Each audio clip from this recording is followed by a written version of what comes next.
चलिए तो मध्य प्रदेश की खबरों की शुरुआत करते हैं और सबसे पहले बात करते हैं मध्य प्रदेश में नए मुख्यमंत्री की।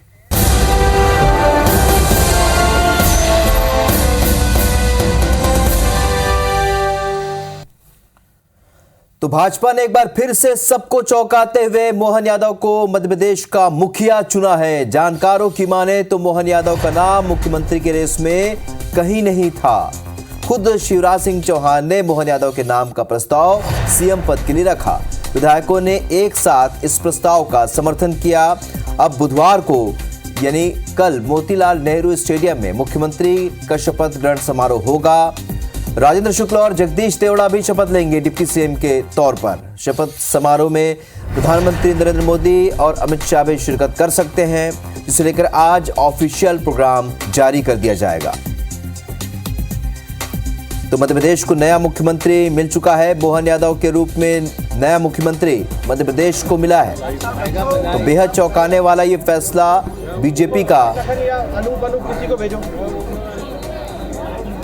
संभावित सूची में मोहन यादव का नाम नहीं था, लेकिन कल जब विधायक दल की बैठक हुई और इस बैठक में जब उन्हें विधायक दल का नेता चुना गया, तब ये पता चला कि मोहन यादव वो चेहरा है जो प्रदेश के मुख्यमंत्री होंगे। तो राजेंद्र शुक्ला और जगदीश देवड़ा को भी डिप्टी सीएम कल चुना गया है, वो भी शपथ लेंगे। कल यानी बुधवार को ये शपथ ग्रहण समारोह होगा। आपको बता दें ये एक चौंकाने वाला फैसला था और अब सभी की निगाहें राजस्थान में मुख्यमंत्री के घोषणा को लेकर टिकी हुई हैं। पहले छत्तीसगढ़ और उसके बाद मध्य प्रदेश में मुख्यमंत्री के नामों का ऐलान हो चुका है और सबसे चौंकाने वाला फैसला मध्य प्रदेश के लिए रहा। केवल ये भाजपा ही है जो सामान्य से छोटे से कार्यकर्ताओं को भी इतनी बड़ी जवाबदारी देती है। यही हमारा अपना भाजपा का चरित्र है। भाजपा के इस नए दायित्व में लिए हृदय से आभार भी मानता हूं और आप सबके विश्वास के साथ निश्चित रूप से जो विकास का कारवां बढ़ाया माननीय मुख्यमंत्री शिवराज सिंह जी चौहान ने और यशस्वी प्रधानमंत्री के नेतृत्व में, निश्चित रूप से हम इसको आगे बढ़ाएंगे। तो नए मुख्यमंत्री की नई सुबह कैसी होगी और इसमें ज्यादा अपडेट के साथ हमारे दो सहयोगी इस वक्त हमारे साथ लाइव जुड़ रहे हैं। रवि सिसोदिया इस वक्त मुख्यमंत्री के नवनिर्वाचित मुख्यमंत्री के घर उज्जैन से हमारे साथ लाइव जुड़े, तो ब्रजेश जैन मोहन के घर से यहां पर वो भोपाल से जुड़ रहे हैं। सबसे पहले रुक करेंगे उज्जैन का, जहां रवि हेमराज सिसोदिया मौजूद है। रवि, फिलहाल आप उज्जैन में सीएम के घर पर मौजूद हैं। यहाँ किस तरीके की नई सुबह, क्योंकि मुख्यमंत्री के लिए एक आज का दिन बहुत महत्वपूर्ण है, कल मुख्यमंत्री की घोषणा होने के साथ ही आज उनके लिए एक नई सुबह है।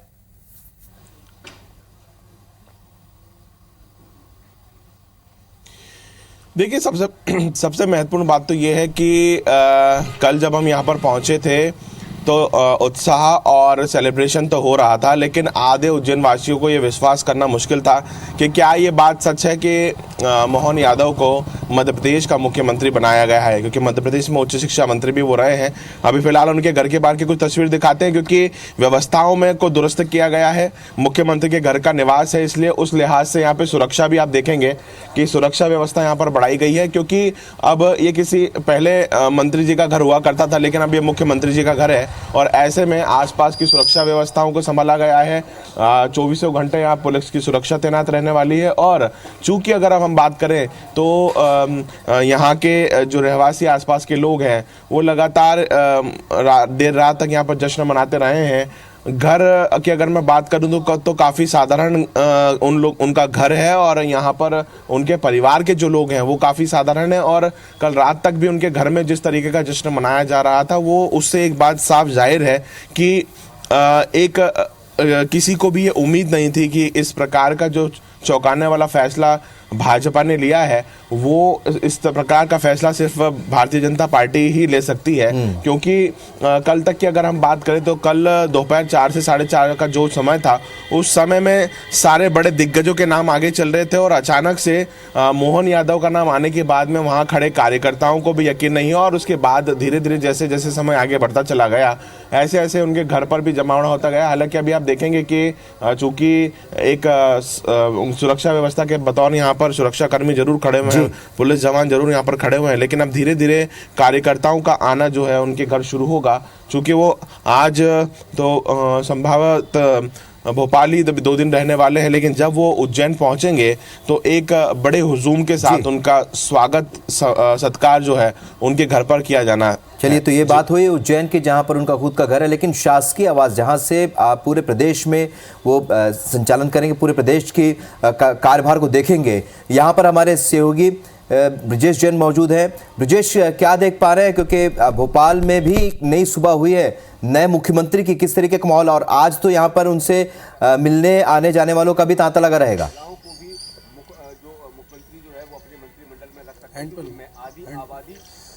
बिल्कुल, देखिए विंध्य कोठी, ये मोहन यादव जब उच्च शिक्षा मंत्री थे तो ये बंगला उनको अलॉट किया गया था और यहीं से हम रिपोर्ट कर रहे हैं। देखिए, सुबह से ही लोगों का आने जाने का सिलसिला जारी है, जमावड़ा है समर्थकों का, कार्यकर्ताओं का। लोग मिलने के लिए, स्वागत सत्कार के लिए मोहन यादव के इस बंगले पर आ रहे हैं। हालांकि 1-2 हफ्ते के भीतर सीएम हाउस जो श्यामला हिल्स में है वो मुख्यमंत्री शिवराज सिंह चौहान खाली करेंगे, इसके बाद मोहन यादव वहाँ शिफ्ट होंगे। लेकिन अगर अभी की बात करें तो 3:30 बजे मोहन यादव अपने बेडरूम में गए थे, सोए थे। कार्यकर्ताओं से देर रात तक मेल मुलाकात और स्वागत सत्कार जो है वो चलता रहा था। सुबह 6:30 बजे मोहन यादव जागे हैं। कुल 3 घंटे की नींद उन्होंने आज ली है। और आज के अगर शेड्यूल की बात करें तो देखिए, सुरक्षा भी बढ़ा दी गई है। अभी अभी भोपाल पुलिस के जवान जो हैं वो प्रोटोकॉल के हिसाब से यहाँ पहुँचे हैं और बंगले की सुरक्षा अंडर कस्टडी की है, ताकि जो कहीं ना कहीं सुरक्षा व्यवस्था है उसमें कोई चूक ना हो। इसके अलावा अगर शेड्यूल की बात करें तो अब तक सिर्फ एक तस्वीर क्लियर हुई है कि मंत्रिमंडल को लेकर आज बैठक होगी बीजेपी कार्यालय में, और मोहन यादव, मुख्यमंत्री शिवराज सिंह चौहान, वीडी शर्मा समेत जो वरिष्ठ नेता हैं पार्टी के, वो इस बैठक में शामिल होंगे। और मंत्रिमंडल में किन चेहरों को क्या जगह दी जा सकती है, कौन सा मंत्रालय किसको दिया जा सकता है, इस बारे में चिंतन मंथन होगा। इसके अलावा आज दिन भर फिर से मेल मुलाकात का सिलसिला जारी रहेगा। कुछ वरिष्ठ नेता और मोहन यादव के इसी विंध्य कोठी बंगले पर आकर उनका स्वागत सत्कार कर सकते हैं, मेल मुलाकात कर सकते हैं। लेकिन अब चिंता इस बात की है कि अगली सरकार का स्वरूप क्या होगा, और उसको लेकर लगातार बातचीत की जाएगी, यहाँ पर बैठक भी होगी। और अभी फिलहाल ऑफिशियल शेड्यूल, बाकी के दिन भर की क्या दिनचर्या रहने वाली है, क्या क्या बैठकें होंगी, इन तमाम चीज़ों को लेकर ऑफिशियल शेड्यूल जारी होगा। कल होने वाली जो शपथ है, शपथ ग्रहण समारोह को लेकर भी क्या मंत्रियों को भी उसमें शामिल किया जाएगा या सिर्फ मोहन यादव अकेले शपथ लेंगे, क्या पीएम नरेंद्र मोदी उसमें शामिल होंगे, या फिर कौन कौन नेता जो हैं बड़े वो उसमें शामिल किए जाएंगे, और क्या स्वरूप उस पूरे शपथ ग्रहण समारोह का कल के होने वाले का होगा। तो इन तमाम चीज़ों पर आज रणनीति बनाई जाएगी। और दिन भर भोपाल में बीजेपी कार्यालय की बात करें, सीएम हाउस की बात करें या यहाँ विंध्य कोठी की बात करें, बैठकों और चिंतन मनन का सिलसिला लगातार जारी रहेगा। बिल्कुल, और क्योंकि रवि यहाँ पर उनके घर के सामने मौजूद है उज्जैन में, रवि, चूंकि हम उनके घर के सामने आप खड़े हैं और हम लगातार बात करें उनके परिवार को लेकर किस तरीके का उत्साह है, कल शाम से हमने देखा काफी उत्साह देखने को मिलेगा। लेकिन सिर्फ परिवार की बात नहीं है, चूंकि उज्जैन का एक विधायक अब मुख्यमंत्री बनने जा रहा है, तो पूरे उनके अड़ोस पड़ोस में किस तरीके का माहौल आप देख पा रहे हैं पूरे शहर में, क्योंकि आज बाबा महाकाल के विशेष पूजन और आरती श्रृंगार भी किया गया। तो पूरे उज्जैन की अगर बात करें, किस तरीके से यहाँ फिजा बदली हुई नजर आ रही, क्योंकि अब उज्जैन का एक विधायक अब मुख्यमंत्री के तौर पर प्रदेश का नेतृत्व करेगा।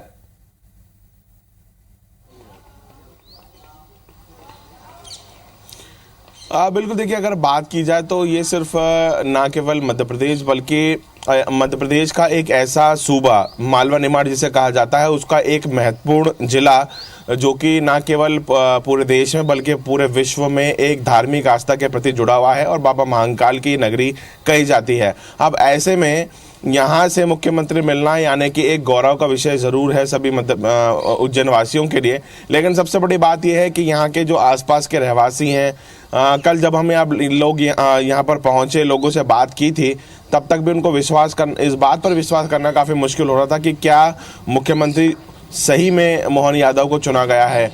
लोगों में चर्चाओं का विषय बना हुआ था और खासकर उज्जैन शहर में ये काफ़ी चर्चाओं का विषय बना हुआ है कि कैसे पार्टी ने एक चौंकाने वाला फैसला लिया है।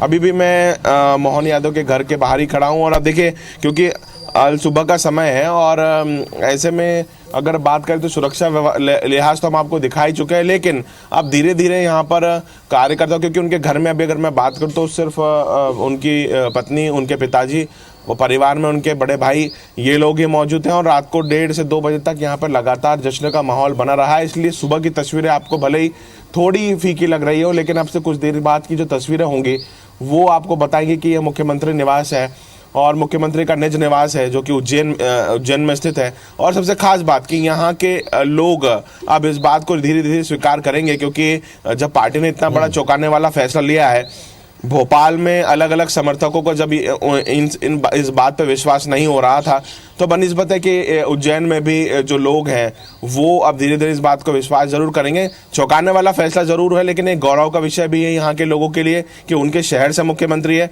सबका कहना यह है कि ना उज्जैन का अब तक विकास हुआ है, लेकिन जब मुख्यमंत्री जिस शहर से होता है तो वहाँ की जो भावना है, वहाँ के लोगों के जो एक्सपेक्टेशन है वो काफ़ी ज़्यादा बढ़ जाते हैं। और ऐसे में विकास को लेकर लोगों के काफ़ी सारे विचार है कि अब और तेज़ी से विकास जो है उज्जैन को होगा। और जिस तरीके से उज्जैन ना केवल धर्म की नगरी पर्यटन के दृष्टिकोण से, धार्मिक पर्यटन के दृष्टिकोण से बढ़ेगा, बल्कि अब इंफ्रास्ट्रक्चर भी बहुत तेज़ी से बढ़ेगा, क्योंकि इंदौर से लगा हुआ क्षेत्र है। इंदौर से उज्जैन मेट्रो चलाने के पहले ही हरी झंडी मिल चुकी है। और अब ऐसे में जब मुख्यमंत्री खुद उज्जैन से हैं तो ये जो पटरी बिछने का काम है या फिर ये जो विकास की गति है ये और डबल इंजन से हो जाएगी। और कहीं ना कहीं एक कनेक्टिविटी जो है वो उज्जैन को हर तरीके से जोड़ने का काम जो है मुख्यमंत्री का पहली प्राथमिकता पर रहेगा, क्योंकि उनका शहर है।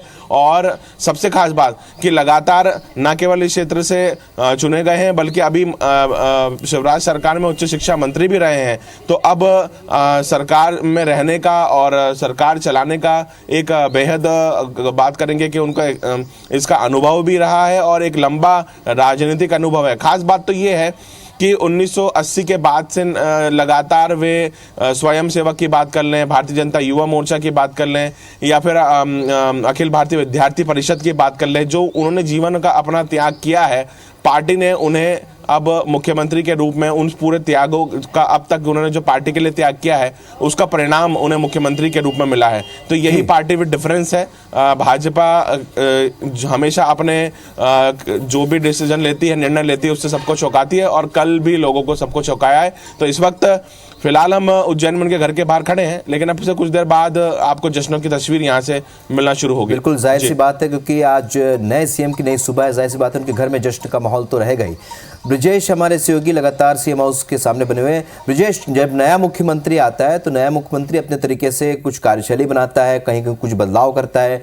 अगर अभी नए मुख्यमंत्री की बात करें, क्या ऐसा कोई परिवर्तन हो कर सकते हैं लोगों से मिलने जुलने के लिए, जो व्यवस्था है कुछ अलग बनाए? हालांकि हर किसी का एक सिस्टम होता है काम करने का, तो क्या ऐसा लगता है, क्योंकि अभी तक शिवराज सिंह चौहान जिस तरीके से लोगों से मेल मुलाकात करते रहते, कोई नया सिस्टम वो डेवलप कर सकते हैं और लोगों से मुलाकात के लिए? ब्रिजेश,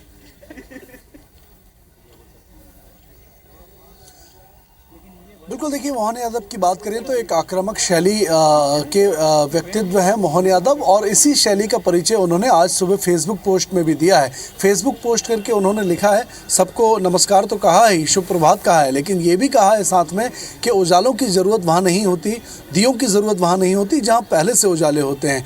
यानी कि उन्होंने एक आक्रामक शैली का अंदाज़ जो उनका पहले से रहा है वो बयां किया है, और यही अंदाज़ उनका सरकार में अगली जो सरकार का गठन होने वाला है उसमें भी देखने को मिल सकता है। उनके काम में लगातार हम देखते हैं कि एक लगातार एक्टिवनेस रहती है। उच्च शिक्षा विभाग 3 साल से उनके पास था और उसमें कई नवाचार इस दौरान उन्होंने किए हैं। और अगर आगे भी हम बात करें तो विभागों के बंटवारे में, सरकार के कामकाज में और सरकार के सामने जो वित्तीय चुनौती है उसको दूर करने में भी इसी अंदाज़ को हम देख सकते हैं, इसी अंदाज़ का अंदाज़ा लगा सकते हैं कि वो इसी आक्रामक शैली से और काम करने के अपने अलग शैली से, अलग ढंग से जो है वो सरकार चलाएंगे। मंत्रियों के चयन की अगर बात करें तो युवा चेहरों को, आरएसएस और संघ पृष्ठभूमि के चेहरों को ज़्यादा तरजीह दी जा सकती है। इसके अलावा जैसा मैंने कहा कि वित्तीय संकट है और संकट के सामने चुनौती यह है कि बीजेपी ने जो संकल्प पत्र में बड़े बड़े वादे किए हैं, महिलाओं को 3,000 रुपये देने, 1 लाख रुपये का रोजगार सालाना लाडली बहनों को देने, सिलेंडर 500 रुपये देने और सम्मान निधि किसानों की जो है वो बढ़ाए जाने समेत बिजली और दूसरी सुविधाएं भी, उसमें भी सहूलियतें और रियायतें देने की जो बात की गई है, तो वित्तीय संकट के बीच में ये सरकार इन इन वादों को कैसे पूरा करेगी, ये मोहन यादव के आगे सबसे बड़ी चुनौती होगी। और रोजगार जनरेट करना, यहाँ की अगर आबादी की बात करें, युवा बेरोजगारी, उसकी दर से जिस तरह मुख्यमंत्री शिवराज सिंह चौहान ने अलग अलग आयामों में कई रोजगार के मार्ग खोले थे, तो क्या मोहन यादव उसको आगे बढ़ा पाएंगे? ये तमाम चुनौतियां हैं। देखने वाली बात होगी कि किस तरह, किस रूप में नई सरकार का गठन होता है और वो आगे किस तरह काम करती है। चलो, मोहन यादव के सामने कई सारी चुनौतियां तो हैं, लेकिन फिलहाल जिस तरीके से हम लगातार चर्चा कर रहे हैं कि बीजेपी ने इस फैसले से सभी को चौंका दिया है। कोई सोच नहीं सकता था कि मोहन यादव को यहाँ मुख्यमंत्री बनाया जा सकता है। और चूंकि उज्जैन में हमारे सहयोगी खड़े हुए हैं रवि, इस वक्त उज्जैन में किस तरीके का माहौल रहा रवि? क्योंकि कल से हम बात करें, जैसे विधायक दल का नेता यहाँ चुना गया तो खासतौर पर बड़ा उत्साह होता है क्षेत्रवासियों में, उनके रिश्तेदारों में, परिजनों में खासा उत्साह बनता दिखता है।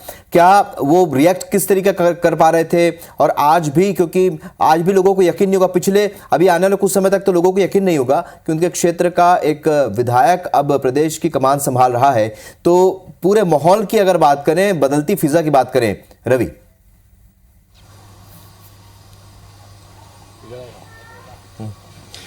देखिए, जैसा कि मैंने कहा था कि जैसे जैसे समय बीतेगा, थोड़ा अब सुबह का समय है, सब देर रात तक लोग जश्न मनाते रहे। खुद उनके पड़ोसी हैं जो ठीक पड़ोस में रहते हैं, क्या इस बात पे विश्वास हुआ कि जब पार्टी ने फैसला लिया कि मुख्यमंत्री के तौर पर मोहन यादव जी का नाम लिया गया है, आप उनके ठीक पड़ोस में रहते हैं, क्या कहेंगे इसको लेकर? और अब क्या प्रतिक्रिया है आपकी? सबसे पहले सुबह सबसे पहली प्रतिक्रिया आपकी? बहुत अच्छा लगा। केंद्रीय नेतृत्व में माननीय डॉक्टर मोहन जी यादव जी का भरोसा जताया संघ केंद्रीय हाई कमान ने, इससे हम लोगों को बहुत खुशी है। और हम लोगों का हमने मतलब बहुत ही ज़्यादा खुशी है हम लोगों को। आपके शहर से मुख्यमंत्री मिला है और मोहन यादव की शैली आक्रामक रही है, हमेशा हिंदुत्व के एक बड़े चेहरे के उनकी शैली रही है। क्या कहेंगे? और चूंकि आप तो आस पड़ोस के रहने वाले हैं, और क्या माहौल अब रहने वाला है उज्जैन का? तो बहुत बढ़िया माहौल रहेगा सर, क्या, और बहुत खुशी की बात है जो हमारे उज्जैन से बने हैं। जो कैसा लगा है कल ये जब? बहुत अच्छा लगा हमें। क्या कहेंगे आप? मैं आपसे बात करूं, यहाँ पहुंचे 2 मिनट आए हैं, आपको खुशी है इस बात की कि आपके? काफ़ी खुशी है सर, आज हमारे शहर में सीएम जो बने, बहुत खुशी की बात है, बहुत गौरव की बात है सर। ये देखिए, तमाम ये लोग, सुबह का समय है, जैसे जैसे लोग आएंगे ऐसे हम आप और लोगों से रूबरू करवाएंगे और जश्न की तस्वीर आपको दिखाएंगे। सबसे महत्वपूर्ण ये कि उज्जैन के लिए मुख्यमंत्री मिलना, उज्जैन से मुख्यमंत्री पूरे प्रदेश को मिलना, ये सब एक मैसेज है कि एक तो ना केवल सिर्फ ओबीसी कार्ड जो है वो एक अच्छा, क्योंकि अगर मैं बात करूं तो उमा भारती, बाबूलाल गौर और उसके बाद शिवराज सिंह चौहान, ये तीनों ही ओबीसी मंत्री रहे हैं। और अब उसके बाद सुबह इसलिए ये बातचीत करना बेहद जरूरी था, रिएक्शंस लेना भी बहुत जरूरी था। जाहिर सी बात है, दिन चढ़ेगा और कामकाज आगे बढ़ेगा तब और भी कई तस्वीरें देखने को मिलेगी। आप दोनों का हमारे साथ जुड़ने के लिए बहुत बहुत शुक्रिया। तो आपको बता दें कि उज्जैन में बाबा महाकाल की विशेष पूजा की गई। नए मुख्यमंत्री मोहन यादव के लिए यह पूजा की गई और बाबा महाकाल की भस्म आरती की गई। बाबा का विशेष श्रृंगार भी किया गया। भस्म आरती में हजारों श्रद्धालु शामिल हुए।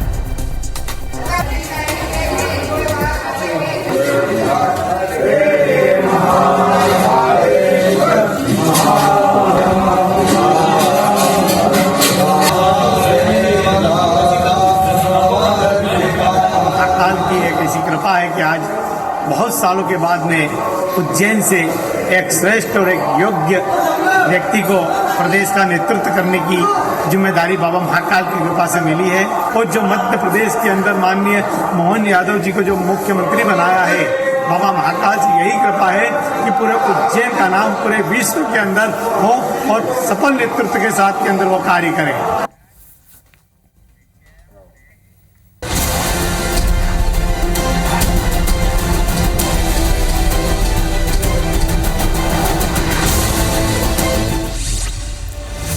छत्तीसगढ़ राजभाषा मंच के संयोजक नंदकिशोर शुक्ला ने मांग की है कि सीएम विष्णुदेव साय छत्तीसगढ़ी में शपथ लें। साथ ही उन्होंने कहा कि सभी मंत्री विधायक भी छत्तीसगढ़ी में शपथ लें।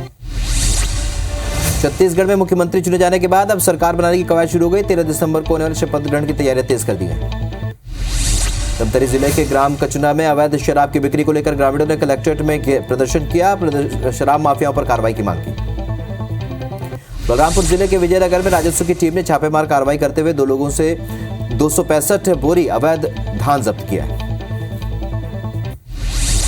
बलरामपुर में आग में जलने से महिला की मौत हो गई। पति बुरी तरीके से जलकर घायल हो गया है। सीएससी राजपुर में उसे भर्ती कराया गया। सूरजपुर में पेट्रोल पंप से मोबाइल चोरी का मामला सामने आया। चोरी करता युवक सीसीटीवी में कैद हुआ है। दिन दहाड़े युवक ने मोबाइल चोरी की है। जांजगीर चांपा में खराब सरकारी स्वास्थ्य सुविधा की वजह से प्रसव के बाद महिला और नवजात की मौत हो गई। घटना के बाद परिजन सदमे में। बिलासपुर में बाइक चोरी करने वाला आरोपी और 4 खरीदार गिरफ्तार हुए हैं। आरोपी किराए के मकान में रहकर बाइक की चोरी करता था। राजिम के नवापारा पुलिस ने हत्या के आरोपी को न्यायिक हिरासत में जेल भेजा। आरोपी अनिकेत उर्फ सोनू यादव ने 1000 रुपए के लेनदेन को लेकर रोशन साहू की हत्या की थी। बलरामपुर वाड्रफनगर के प्राथमिक स्वास्थ्य केंद्र में अस्पताल प्रबंधन की बड़ी लापरवाही सामने आई। प्रसव पीड़ा से तड़प रही महिला को लेकर जब परिजन स्वास्थ्य केंद्र पहुंचे तो ताला बंद पाया। तो मध्य प्रदेश की खबरों फिलहाल इतना ही, लेकिन आगे देखिए छत्तीसगढ़ की खबरें। गुड मॉर्निंग छत्तीसगढ़ में मेरी सहयोगी शुभांगी के साथ।